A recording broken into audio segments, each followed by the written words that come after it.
ಸ್ನೇಹಿತರೆ, ಮೀಡಿಯಾ ಮಾಸ್ಟರ್ಸ್ಗೆ ಸ್ವಾಗತ ಸುಸ್ವಾಗತ. ಗೆಳೆಯರೆ, ಇತ್ತೀಚೆಗೆ ದೇಶದಲ್ಲಿ ಅತಿ ಹೆಚ್ಚಾಗಿ ಚರ್ಚೆಗೀಡಾಗ್ತಾ ಇರೋದು ಚುನಾವಣಾ ಆಯೋಗ. ಅದು ಬಿಹಾರ ಆಗಿರಬಹುದು, ಕರ್ನಾಟಕ ಆಗಿರಬಹುದು, ಆಯೋಗದ ಬಗ್ಗೆ ಚರ್ಚೆ ಅಂತೂ ನಡೀತಾ ಇದೆ. ಇಷ್ಟು ದಿನ ಅಂಬಾನಿ ಅದಾನಿ ಅಂತಿದ್ದ ರಾಹುಲ್ ಗಾಂಧಿ ಈಗ ವೋಟ್ ಚೋರಿ ಅನ್ನೋದಕ್ಕೆ ಶುರು ಮಾಡಿದ್ದಾರೆ. ರಾಹುಲ್ ಅವರ ಈ ಕಾನ್ಸೆಪ್ಟ್ ವಿರುದ್ಧ ಮಾತಾಡಿದ್ರು ಅನ್ನೋ ಕಾರಣಕ್ಕೆ ಪಾಪ ನಮ್ಮ ರಾಜಣ್ಣ ಮಂತ್ರಿ ಪದವಿನ ಕಳ್ಕೋಬೇಕಾಗಿ ಬಂತು. ಇನ್ನು ಪಶ್ಚಿಮ ಬಂಗಾಳದಲ್ಲಿ ಕೂಡ ವೋಟ್ ಚೋರಿ ಆರೋಪವನ್ನು ಕಾಂಗ್ರೆಸ್ ಮಾಡ್ತಾ ಇದೆ. ಆದರೆ ಅವರಲ್ಲಿ ಬೆರಳು ತೋರ್ತಾ ಇರೋದು ಬಿಜೆಪಿ ವಿರುದ್ಧ ಅಲ್ಲ, ಬದಲಿಗೆ ಮಮತಾ ಬ್ಯಾನರ್ಜಿಯ ಕಡೆಗೆ. ಇನ್ನು ಈಗ ಮತ್ತೊಂದು ರಾಜ್ಯ ಚುನಾವಣಾ ಆಯೋಗದ ವಿರುದ್ಧ ದನಿ ಎತ್ತುತ್ತಾ ಇದೆ. ಅದು ಬೇರೆ ಯಾವುದೂ ಅಲ್ಲ, ನಮ್ಮ ಪಕ್ಕದ ತಮಿಳುನಾಡು. ಅವರಂತೂ ಯಾವ ಥರದ ಹೇಳಿಕೆಯನ್ನು ಕೊಟ್ಟಿದ್ದಾರೆ ಅಂದರೆ, ಚುನಾವಣಾ ಆಯೋಗ ತನಗಿಷ್ಟ ಬಂದ ಹಾಗೆ ಏನಾದರೂ ಮಾಡೋದಕ್ಕೆ ನಮ್ಮದು ಬಿಹಾರ ಅಲ್ಲ, ಇದು ತಮಿಳುನಾಡು ಅಂತ ಅಬ್ಬರಿಸಿದ್ದಾರೆ. ಹಾಗಾದರೆ ತಮಿಳುನಾಡಲ್ಲಿ ಏನಾಗ್ತಾ ಇದೆ? ಇದು ಬಿಹಾರ ಅಲ್ಲ ಅನ್ನೋ ಮಾತನ್ನು ತಮಿಳುನಾಡಿನ ಸಚಿವ ದುರೈ ಮುರುಗನ್ ಹೇಳಿರುವುದಾದರೂ ಯಾಕೆ ಅನ್ನೋದ್ರ ಬಗ್ಗೆ ಒಂದಷ್ಟು ಮಾಹಿತಿಯನ್ನು ನಾವಿಲ್ಲಿ ನೋಡೋಣ.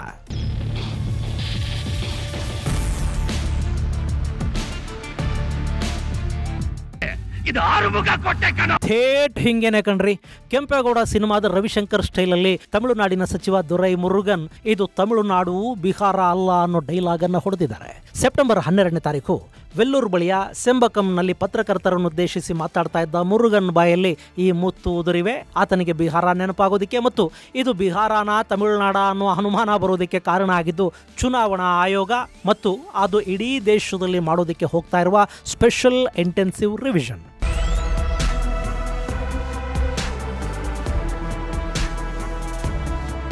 ಗೆಳೆಯರೆ, ಬಿಹಾರದಲ್ಲಿ ಚುನಾವಣಾ ಆಯೋಗ ಸ್ಪೆಷಲ್ ಇಂಟೆನ್ಸಿವ್ ರಿವಿಷನ್ ಅನ್ನು ಮಾಡ್ತಾ ಇದೆ. ಇದಕ್ಕೆ ಪ್ರತಿಪಕ್ಷಗಳ ತೀವ್ರ ವಿರೋಧ ಕೂಡ ಇದೆ. ಇಲ್ಲಿ ಒಂದು ವರ್ಗದ ಜನರನ್ನ ಮತದಾರರ ಪಟ್ಟಿಯಿಂದ ಕೈಬಿಡೋದಕ್ಕೆ ಕೇಂದ್ರ ಸರ್ಕಾರ ಚುನಾವಣಾ ಆಯೋಗದ ಮೂಲಕ ಹುನ್ನಾರವನ್ನು ನಡೆಸಿದೆ. ಹೀಗಾಗಿ ಸ್ಪೆಷಲ್ ಇಂಟೆನ್ಸಿವ್ ರಿವಿಷನ್ ಅನ್ನು ಅವರು ಮಾಡಿಸ್ತಾ ಇದ್ದಾರೆ ಅನ್ನೋದು ಕಾಂಗ್ರೆಸ್ RJD ಸೇರಿದ ಹಾಗೆ ಪ್ರತಿಪಕ್ಷಗಳ ಆರೋಪ.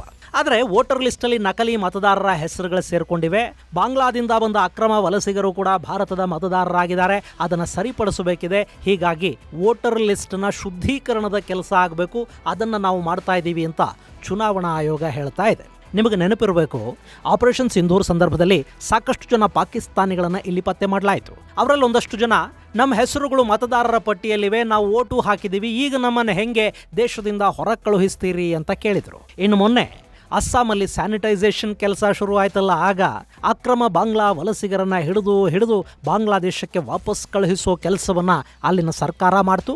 ಆ ಸಂದರ್ಭದಲ್ಲಿ ಕೂಡ ಅಲ್ ಜಜೀರಾದಂಥ ಮಾಧ್ಯಮಗಳು ಭಾರತದ ಸರ್ಕಾರ ಮುಸ್ಲಿಮರನ್ನ ಹಿಡ್ಕೊಂಡು ಬಾಂಗ್ಲಾಗೆ ತಳ್ತಾ ಇದೆ, ಅದರಲ್ಲೂ ಬೆಂಗಾಲಿ ಮುಸ್ಲಿಮರನ್ನ ಬಲವಂತವಾಗಿ ಬಾಂಗ್ಲಾದ ಗಡಿ ದಾಟಿಸಲಾಗ್ತಾ ಇದೆ ಅನ್ನೋ ಥರದ ಸುದ್ದಿಗಳನ್ನು ಬರೀತಾ ಹೋಯಿತು.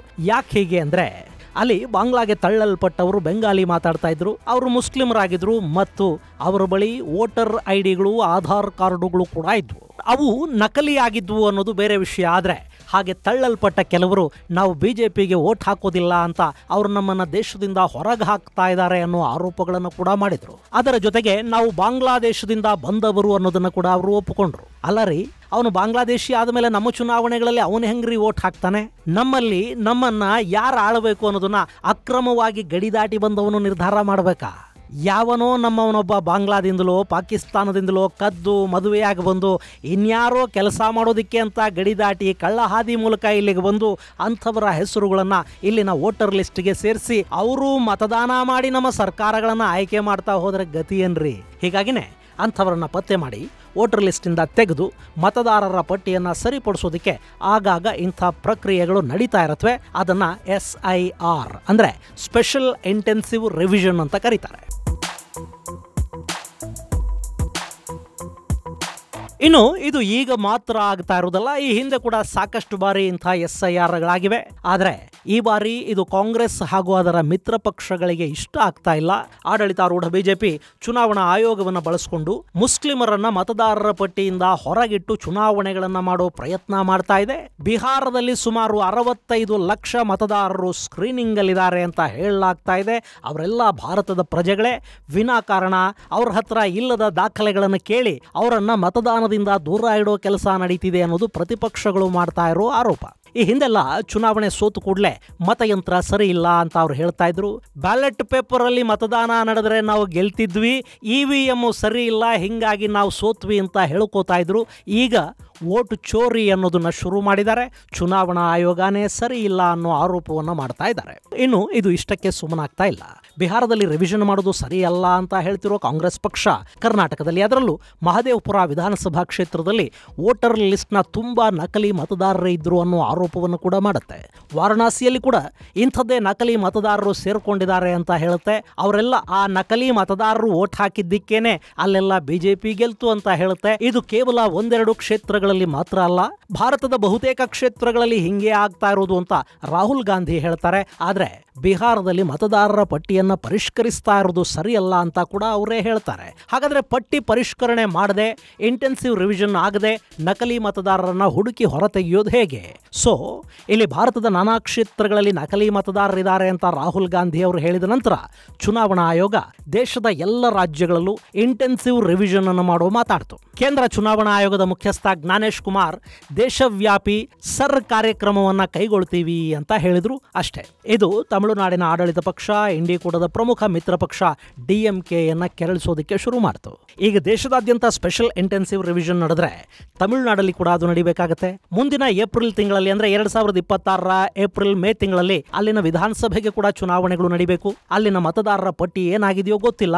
ತಮಿಳುನಾಡಿನ ನಾನಾ ಕಡೆಗಳಲ್ಲಿ ಬಾಂಗ್ಲಾ ಅಕ್ರಮ ವಲಸಿಗರು ಬಂದಿದ್ದಾರೆ ಅನ್ನೋ ಮಾಹಿತಿ ಇದೆ. ಜೊತೆಗೆ ಅಲ್ಲಿ ಸಾಕಷ್ಟು ಕಾರ್ಖಾನೆಗಳಿವೆ ನೋಡಿ. ಹೀಗಾಗಿ ಉತ್ತರ ಭಾರತದ ಕಾರ್ಮಿಕರು ಸಾಕಷ್ಟು ಸಂಖ್ಯೆಯಲ್ಲಿದ್ದಾರೆ. ಅದಕ್ಕಿಂತ ಹೆಚ್ಚಾಗಿ ಅಲ್ಲಿ ಶ್ರೀಲಂಕಾದಿಂದ ಬಂದ ನಿರಾಶ್ರಿತರಿಗೆ ಕೂಡ ಮತದಾರರ ಪಟ್ಟಿಯಲ್ಲಿ ಜಾಗ ಕೊಡಲಾಗಿದೆ ಅಂತ ಹೇಳಲಾಗುತ್ತೆ.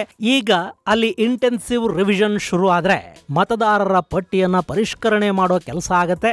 ಅಕ್ರಮವಾಗಿ ಯಾರಾದರೂ ಆ ಪಟ್ಟಿಯಲ್ಲಿ ಸ್ಥಾನವನ್ನ ಪಡ್ಕೊಂಡಿದ್ರೆ, ಭಾರತೀಯರೇ ಅಲ್ಲದವರು ಮತದಾರರಾಗಿದ್ರೆ, ಒಂದೇ ಹೆಸರು ಹಲವು ಕ್ಷೇತ್ರಗಳಲ್ಲಿದ್ರೆ, ಸತ್ತವರ ಹೆಸರುಗಳು ಪಟ್ಟಿಯಲ್ಲಿದ್ರೆ ಅಂಥವನ್ನೆಲ್ಲ ಡಿಲೀಟ್ ಮಾಡಲಾಗತ್ತೆ.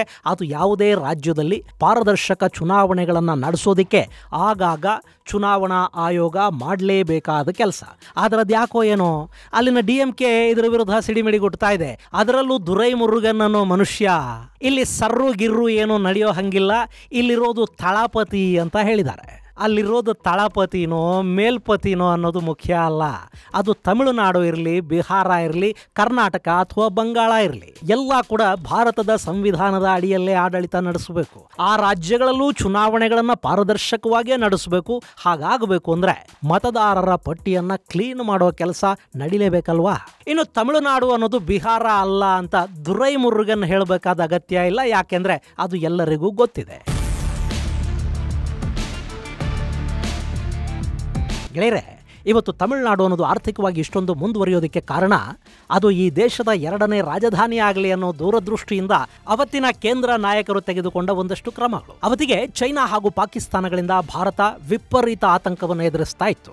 ಯುದ್ಧಗಳು ನಡೆದಾಗ ರಾಜಧಾನಿ ನಗರಗಳನ್ನ ಶತ್ರುಗಳು ಗುರಿಯಾಗಿಸ್ಕೊಳ್ತಾರೆ. ಹೀಗಾಗಿ ಚೈನಾ ಹಾಗೂ ಪಾಕಿಸ್ತಾನ ಎರಡಕ್ಕೂ ದೂರ ಇರುವ ಇನ್ನೂ ಒಂದು ಆಪತ್ಕಾಲೀನ ರಾಜಧಾನಿಯ ಆಪ್ಷನ್ ಒಂದನ್ನು ಇಟ್ಕೋಬೇಕು ಅಂತ ಅವತ್ತಿಗೆ ಅನ್ನಿಸ್ತಾ ಇತ್ತು. ಹೀಗಾಗಿ ತಮಿಳುನಾಡಿಗೆ ಸಾಕಷ್ಟು ಕಾರ್ಖಾನೆಗಳು ಬಂದವು, ಇನ್ವೆಸ್ಟ್ಮೆಂಟ್ ಬಂತು. ತಮಿಳುನಾಡನ್ನ ಅಭಿವೃದ್ಧಿ ಮಾಡೋ ಕೆಲಸ ವಿಪರೀತ ಪ್ರಮಾಣದಲ್ಲಿ ನಡೀತು. ತಮಿಳುನಾಡಲ್ಲಿ ಉದ್ಯೋಗ ಸೃಷ್ಟಿಯಾಯಿತು, ಅವರ GDP ಹೆಚ್ಚಾಯಿತು. ಹಾಗಲ್ಲದೆ ಇದ್ದಿದ್ರೆ ತಮಿಳುನಾಡಿಗೂ ಬಿಹಾರಕ್ಕೂ ಯಾವ ವ್ಯತ್ಯಾಸ ಇರ್ತಾ ಇತ್ತು ಹೇಳಿ? ಅಲ್ಲಿನ ಜನ ಕೂಡ ಕೆಲಸ ಹುಡುಕೊಂಡೇ ಅಲ್ವಾ ಅವತ್ತು ಕರ್ನಾಟಕ ಸೇರಿದ ಹಾಗೆ ಬೇರೆ ಬೇರೆ ಕಡೆಗಳಿಗೆ ಆಪಾಟಿ ವಲಸೆ ಹೋಗ್ತಾ ಇದ್ದದ್ದು. ಇನ್ನು ಈ ಬಿಹಾರ ಕೂಡ ಪೂರ್ವ ಪಾಕಿಸ್ತಾನ ಅಂದ್ರೆ ಬಾಂಗ್ಲಾದೇಶಕ್ಕೆ ಹತ್ತಿರ ಇರದೇ ಇದ್ದಿದ್ರೆ ಅಲ್ಲೂ ಸಾಕಷ್ಟು ಅಭಿವೃದ್ಧಿ ಸಾಧ್ಯ ಆಗ್ತಾ ಇತ್ತೋ ಏನೋ. ಈಗ ನೋಡಿ, ಉತ್ತರ ಪ್ರದೇಶಕ್ಕೆ ಹೂಡಿಕೆಗಳು ಬರ್ತಾ ಇವೆ, ಇನ್ಫ್ರಾಸ್ಟ್ರಕ್ಚರ್ ಹೆಚ್ಚಾಗ್ತಾ ಇದೆ. ಒಂದು ಕಾಲದಲ್ಲಿ ಬಿಮಾರು ರಾಜ್ಯ ಅನ್ನಿಸ್ಕೊಳ್ತಾ ಇದ್ದ ಉತ್ತರ ಪ್ರದೇಶ ಇವತ್ತು ಅತಿ ಹೆಚ್ಚು GSDP ಕೊಡೋ ರಾಜ್ಯಗಳ ಪಟ್ಟಿಲಿ 3ನೇ ಸ್ಥಾನವನ್ನು ಪಡ್ಕೊಂಡಿದೆ. ಹೀಗಾಗಿ ನಾವು ಇವತ್ತೇನೋ ಒಂದಷ್ಟು ಅಭಿವೃದ್ಧಿ ಆಗಿದ್ದೀವಿ ಅಂದ ಕೂಡಲೇ ಬೇರೆ ರಾಜ್ಯಗಳನ್ನ ಹೀಯಾಳಿಸೋದು ಖಂಡಿತ ಸರಿಯಲ್ಲ. ಇದು ದುರೈ ಮುರುಗನ್ಗೆ ಅರ್ಥ ಆಗಬೇಕಿದೆ. ಆದ್ರೆ ಏನು ಮಾಡ್ಲಿ, ನಾನು ಇದನ್ನೆಲ್ಲ ಕನ್ನಡದಲ್ಲಿ ಹೇಳ್ತಾ ಇದ್ದೀನಿ, ಆತನಿಗೆ ಕನ್ನಡ ಎಷ್ಟು ಬರುತ್ತೋ ಗೊತ್ತಿಲ್ಲ.